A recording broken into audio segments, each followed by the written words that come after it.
These are the scariest WWE injuries of all time, but they get increasingly more disturbing as the video goes on, starting with the night Mick Foley risked his life in front of the world. On June 28, 1998, at King of the Ring, Foley faced The Undertaker inside Hell in a cell. Early in the match, Undertaker climbed to the top of the cell and threw Foley from the roof, crashing through the Spanish announce table below. Somehow, Foley got up and climbed back to the roof to continue the fight. That's when the second disaster struck. Undertaker grabbed Foley for a chokeslam, and the section of roof beneath them gave way completely. Foley fell straight through the cell and dropped around 16 feet onto the ring below. A steel chair that had been sitting on the roof fell with him and smashed into his face on landing. The impact knocked him out cold and dislocated his shoulder. Looking down through the hole, Undertaker genuinely believed Foley was gone. Incredibly, Foley regained consciousness and insisted on continuing. The final tally of the damage was a separated shoulder, a badly cut lip, and a tooth that had been knocked loose and lodged in his nose. Foley has said he remembers almost nothing from the middle portion of the match due to the concussion. Despite everything, he walked away from that night with a legacy as one of the toughest performers to ever step into a WWE ring. But if Foley's night proved how far a wrestler's body could be pushed in a single match, this next story shows how one wrong step can derail a career that took years to build. On May 21, 2001, Triple H was teaming with Stone Cold Steve Austin against Chris Jericho and Chris Benoit on Raw.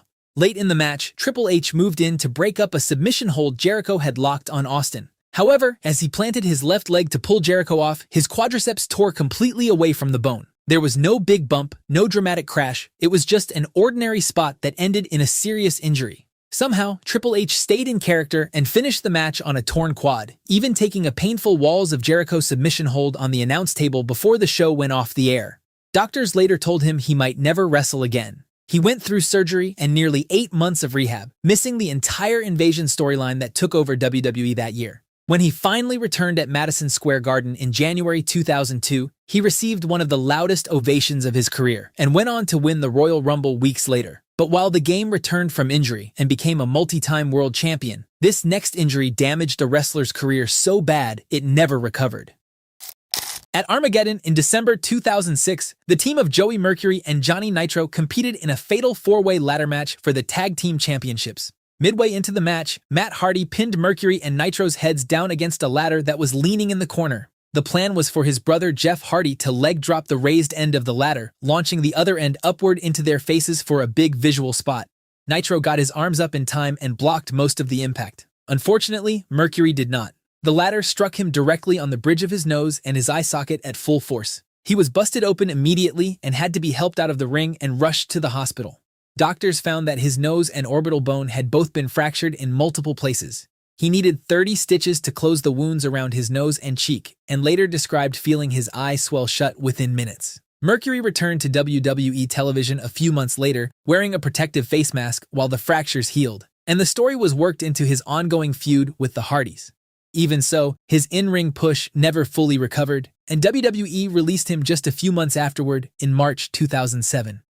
Mercury did eventually find his way back to the company in a different role, becoming a respected backstage producer who helped shape the look of the Shield. But speaking of injuries that fans watched happen in real time, our next one might be the most well-known case in modern WWE. Just days before Hell in a Cell in June 2022, Cody Rhodes was already dealing with a partially torn pectoral tendon in his right arm. But instead of pulling out of his match against Seth Rollins, he kept training. During a workout ahead of the show, the tendon tore the rest of the way, completely off the bone. Most people in that condition would never think about stepping into a wrestling ring, but Rhodes did anyway. When he took off his jacket in front of the Chicago crowd, fans saw his entire right side, from his shoulder down past his ribs, covered in bruising. Some viewers at home thought it had to be makeup because it looked too severe to be real. Rollins later admitted he was stunned by what he saw up close, saying he had seen torn muscles before, but nothing like this. The two men wrestled a long, physical match for nearly 25 minutes, with Rollins targeting the injury throughout, and Rhodes somehow using his own damaged arm to fight back. In the end, Rhodes hit his finisher and got the win.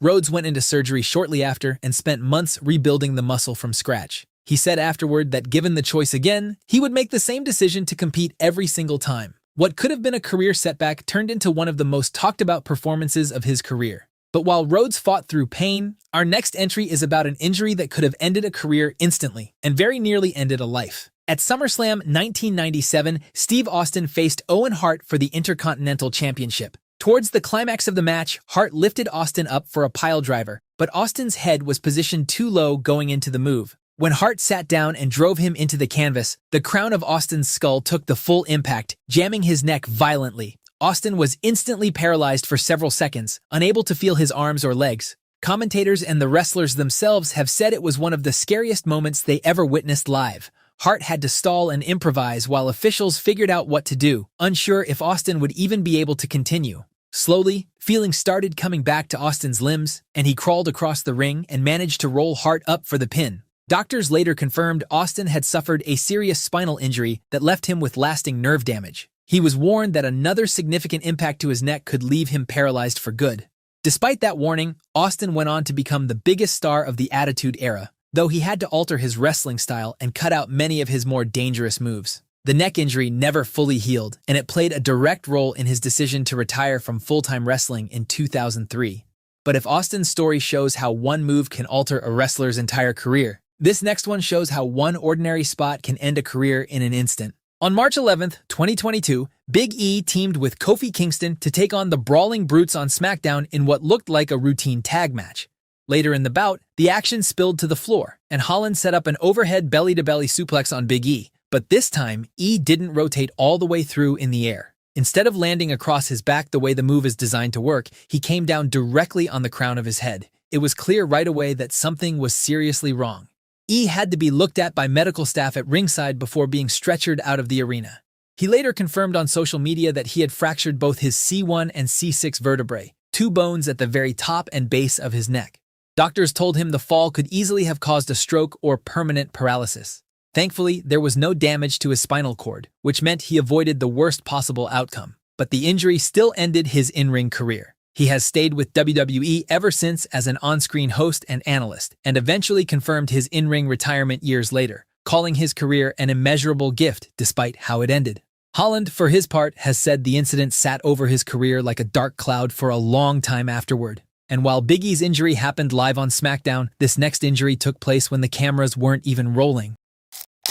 Tyson Kidd had spent years as one of the most underrated wrestlers in WWE history. His partnership with Cesaro had captured fans' attention, and by mid-2015, it looked like Kidd was ready for a big push.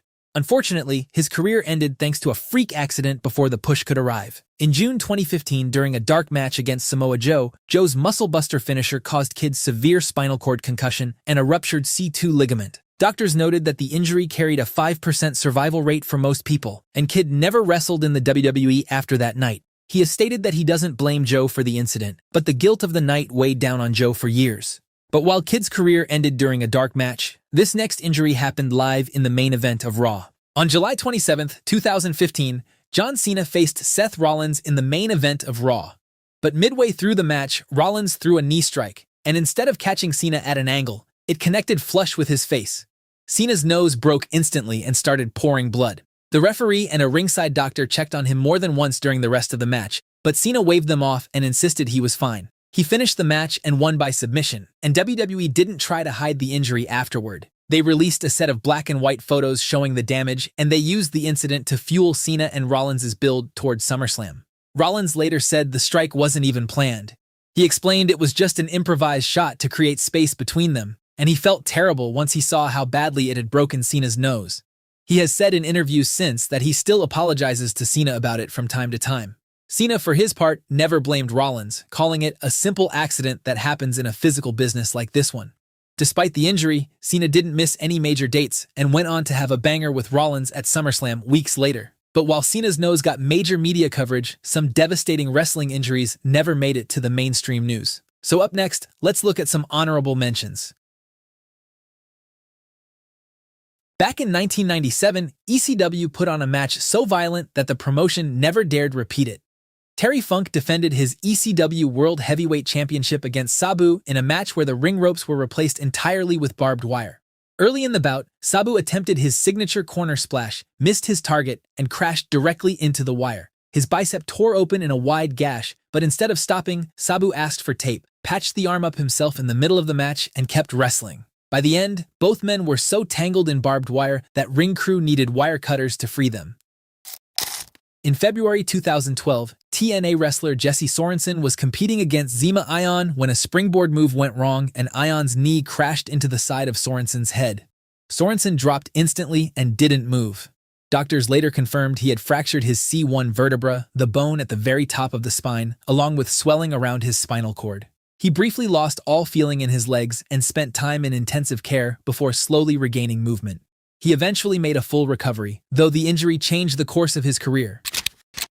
Back in January 2001, WCW's Sid Vicious was pressured by management to add a risky aerial move to his usual power-based style, something the massive 6'9" wrestler had resisted for weeks. He finally agreed to try a jumping move off the middle rope during a title match and landed awkwardly with his full weight on one leg. His tibia and fibula snapped on impact, and he needed a steel rod placed in his leg along with years of rehab just to walk normally again. But speaking of injuries that altered lives, our next story might be the scariest one on this entire list.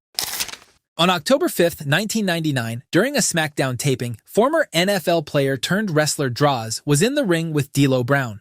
The finish of the match called for Brown's running powerbomb, a move the two had performed together safely before on SmackDown. However, this time, Droz was wearing a looser shirt, and Brown couldn't get a solid grip going into the move.